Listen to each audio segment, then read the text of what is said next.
After my divorce from my husband was finalized, I moved in with my daughter, Natalie. About 6 months later, something unexpected happened. It was my day off, and I was relaxing at home with Natalie when I got a call from my mom. To my shock, my ex-husband and ex-mother-in-law had gone to my parents' house and let themselves in without permission. I quickly got ready and went to my parents' place. When I arrived, my ex-husband and ex-mother-in-law were sitting in the living room, waiting for me. I had no idea why they were there. "Why did you both show up at my parents' house?" I asked. My ex-husband, John, surprised me with his answer, "I want you to pay me back the money you owe me. My name is Aaron, and I'm 40 years old. I worked in an office, and I was married to John for 14 years. Our daughter, Natalie, was born just around the time we got married, and she's now in 8th grade. We were once a happy family, and I thought we would always have a loving home." I met John on a blind date and was instantly drawn to his friendly, kind, and cheerful personality. He liked me too, and we stayed in touch throughout high school. After a few meetups, we started dating. A year later, he proposed, and we got married. I loved him deeply, and I was so happy when he chose me to be his wife. I had a close group of friends from high school, and we would always get together. When I told them I was getting married, they all congratulated me, and they came to our wedding. They joked about how they'd all want to get married too someday. After my wedding, one by one, my friends also got married. We laughed about how we'd gone from a group of teenagers to adults. Then, as I got pregnant, they all started having kids too. Soon, we weren't just mom friends, we were a group of parents. I felt like we were going through life together, and I believed we'd stay close forever. I was happy being a wife and mother, but I also loved working. After college, I got a job in the planning and development department at a big company, and I worked hard every day. The work was tough, but it was also rewarding. Every day felt like a chance to learn and improve. One of my friends from the moms group, who was a stay-at-home mom, once told me, "You're really a workaholic, Aaron, but you also have a fulfilling life with your family. It's like you have two bodies or something." She thought I was strong, but honestly, I wished I had the energy of a superhero. Both John and Natalie helped a lot at home, which made it easier to balance work and family life. "I'm home." "Oh, Mommy, welcome home." When Natalie was little, she would greet me with a smile and a hug after work. Just hugging her made all my tiredness go away. "Welcome home, honey, dinner is ready," John would say. John stopped working full-time after Natalie was born and switched to a part-time job so I could keep my career. He worked at a cafe and took care of picking Natalie up from school. By the time I got home after a long day, John would have dinner ready. It was such a relief to come home to a hot meal. His cooking always made me feel better. My life felt like it was supported by my husband and daughter, which allowed me to focus on my job. As I got better at my work, I was promoted. That meant more overtime, and I often came home late. By then, Natalie was older and understood that I had a lot of work to do. John also started working longer hours at the cafe. He had become really interested in coffee and learned how to roast beans. He experimented with different brewing methods, both at work and at home. His coffee was great, and we'd often enjoy it together as a family. But slowly, I didn't notice that our family dynamics were starting to change. One day, Natalie came to me looking upset. "What's wrong? You said you wanted to talk about something." "Well, actually, the other day, when I went to see a movie with my friends, I saw Dad with another woman." "What?" "They weren't holding hands or anything, but they seemed a little too friendly, and since last year, I've noticed Dad on the phone a lot before you come home. He seems really happy while looking at his phone. At first, I thought he was talking to you, Mom, but after seeing him with that woman, I'm not sure anymore." Natalie's words hit me hard. She looked so sad, in a way no middle schooler should. "I'm so sorry, sweetie, I didn't realize you felt this way," I said, hugging her tightly. "I've been a little focused on work, haven't I?" "No, I think it's cool that you work so hard, Mom, so don't feel bad about it." I felt really happy and touched by Natalie's kind and understanding words. "Thank you, Natalie, I'll talk to your dad about this, okay? And if he's really having an affair, I think I'll get a divorce. Would that be okay with you, honey?" When I asked her that, she nodded. I don't like the idea of my dad having an affair. Just knowing that and being with him would make me feel bad.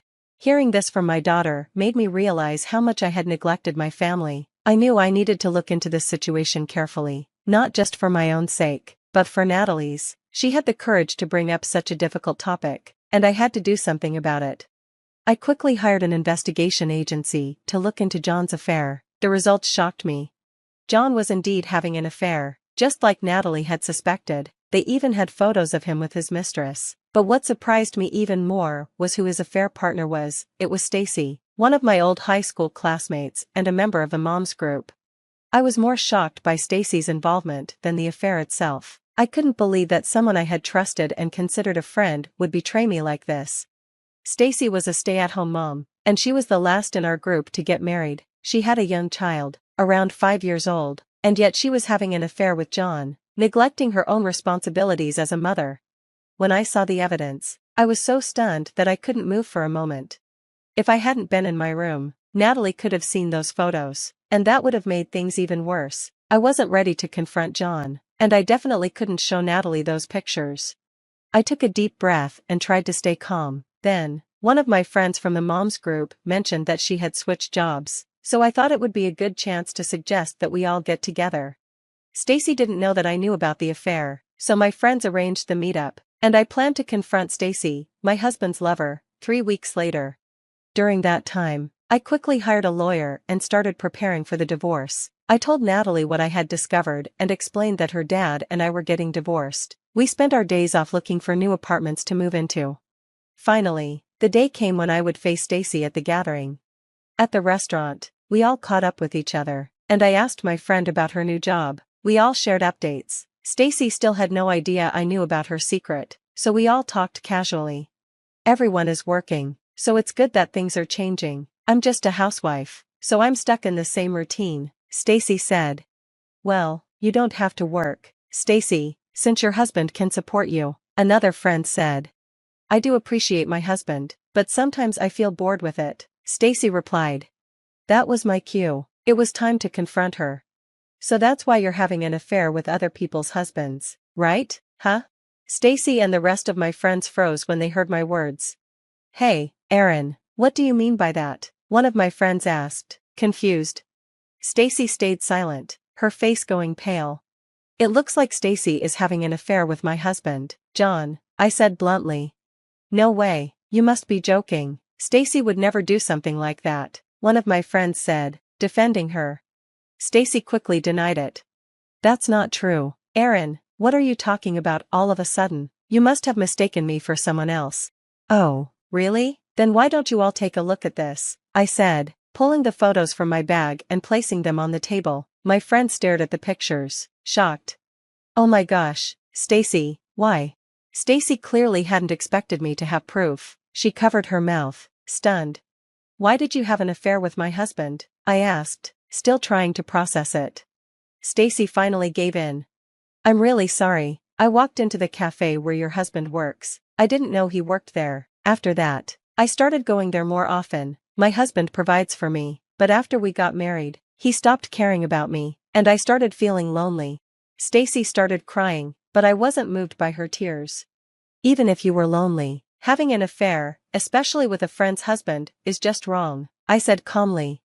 Turning to my friends, I added, I'm sorry to involve all of you, but I need to let Stacy know that I'll be suing for alimony. I've already sent certified mail to her house, so her husband should have received it by now.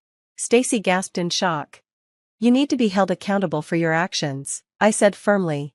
Stacy nodded, looking pale and defeated. The rest of the mom's group was upset and said, we can't trust you anymore, Stacy. We left the restaurant, leaving Stacy behind. Now that Stacy was out of the way, it was time to deal with John. I'm sure Stacy had already contacted John about what happened, so when I got home, John was waiting by the entrance, looking panicked. Hey, how could you do this? What? I just got a call from Stacy. Are you really talking about your affair? Why are you making this so public? You're terrible. You pretended to be a good husband, but behind my back, you were having an affair. No, that's... But Stacy has a family too. Why expose her to her husband like that? That's ridiculous. I guess people who have affairs think the same way, huh? You think as long as the other person doesn't know, it's fine, right? But what you did was wrong, so now everything has to come to light as part of your punishment. That's why I'm divorcing you and demanding alimony and child support. With the affair already proven and no way for him to deny it, John agreed to the divorce, but he was reluctant to pay alimony and child support. After I hired a good lawyer and made it clear I was ready to take the case to court, he finally agreed. So, I divorced my ex-husband, sold the house we'd lived in, and moved into a new apartment with Natalie. I filed for alimony from both John and Stacy, and they each paid me $30,000. I also demanded child support from John. After the divorce was finalized, Natalie and I settled into our new life. As expected, the whole situation traumatized me, but over time, the pain began to heal. However, about 6 months later, something unexpected happened. I was relaxing at home with Natalie on my day off when I received a call from my mother. What she told me shocked me. My ex-husband and ex-mother-in-law had suddenly appeared at my parents' house and forced their way in without permission.